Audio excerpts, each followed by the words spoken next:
केंद्रापड़ा जिले में एक गांव था जिसका नाम डिमरीपाल था।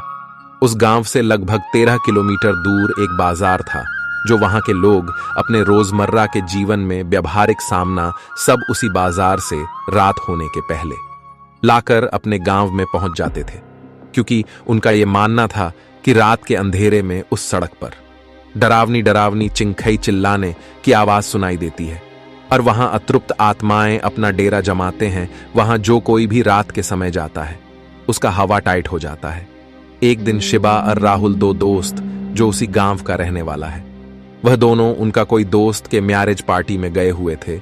लौटते लौटते रात हो गई। तब राहुल ने शिबा से कहा, अबे यार, इतनी रात हो गई है, आज रात यहीं रुक जाते हैं, कल सुबह सुबह यहां से चले जाएंगे। तुझे तो मालूम है ना वह सड़क की कहानी। तब शिबा उसे कहा, फट्टू साला, बच्चों की तरह डरता है, कुछ नहीं होगा, चल मेरे साथ। वैसे भी मुझे कल सुबह बहुत काम है, आज जो भी हो मैं घर जाऊंगा। राहुल के पास और कोई चारा नहीं था। वह डरा हुआ जाकर गाड़ी में बैठा। शिबा भी डरा हुआ था, लेकिन वह अपने को बहुत चालाक और वीर मानता था।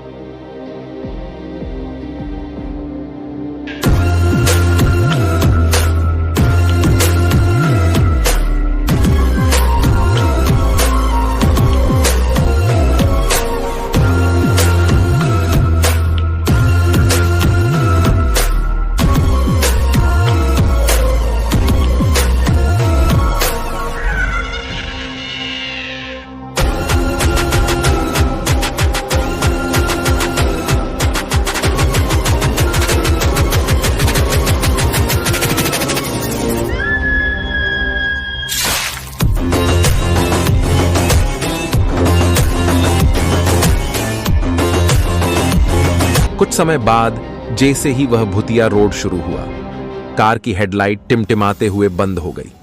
कार का इंजन भी बंद हो गया।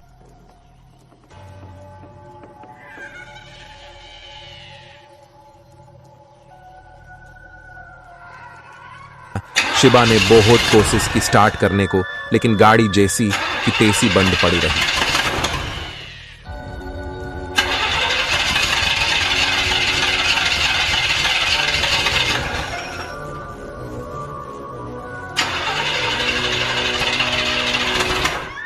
ये देख शिबा कार से बाहर निकल आया और कार को ठीक करने लगा। राहुल भी बाहर आया, लेकिन उन्हें यह मालूम ही नहीं था कि थोड़ी देर बाद उनके साथ क्या होने वाला है। कुछ समय बाद उन्हें भयानक आवाजें सुनाई दी। एक तेज रोशनी जंगल से निकलकर रोड पर आ रुकी। उन्होंने देखा कि एक सफेद साड़ी वाली सीर कटी बुढ़ी औरत अपने मुंडी को हाथ में लेते हुए खड़ी है और उसकी लाल लाल खून से लिपटे हुए आंखें जो बहुत ही भयानक माहौल पैदा कर रही थी।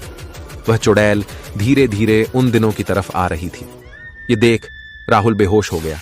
शिबा ने सोचा कि वे अब करें तो करें क्या। तब उसे एक तरकीब सूझी। वह राहुल को लेकर कार के में अपने को लग करके चुपचाप बैठा रहा और सब कुछ देखा। चुड़ैल आई और सारा गुस्सा वह कार पर निकाली। कुछ देर बाद वह वहां से चली गई।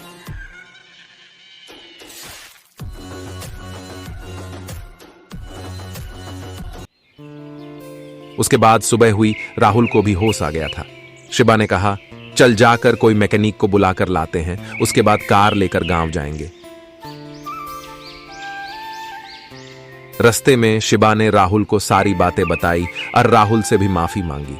उस दिन के बाद से शिबा और राहुल रात होने पर उस सड़क पर जाने की गलती से भी नहीं करते हैं।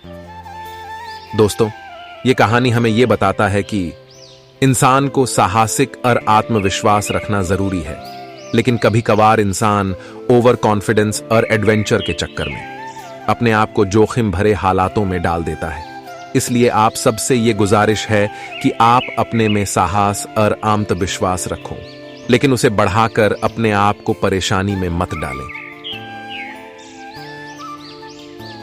ऐसे ही कहानी देखने के लिए टून वर्ल्ड को सब्सक्राइब करें और जुड़े रहे हमारे परिवार से। जय जगन्नाथ।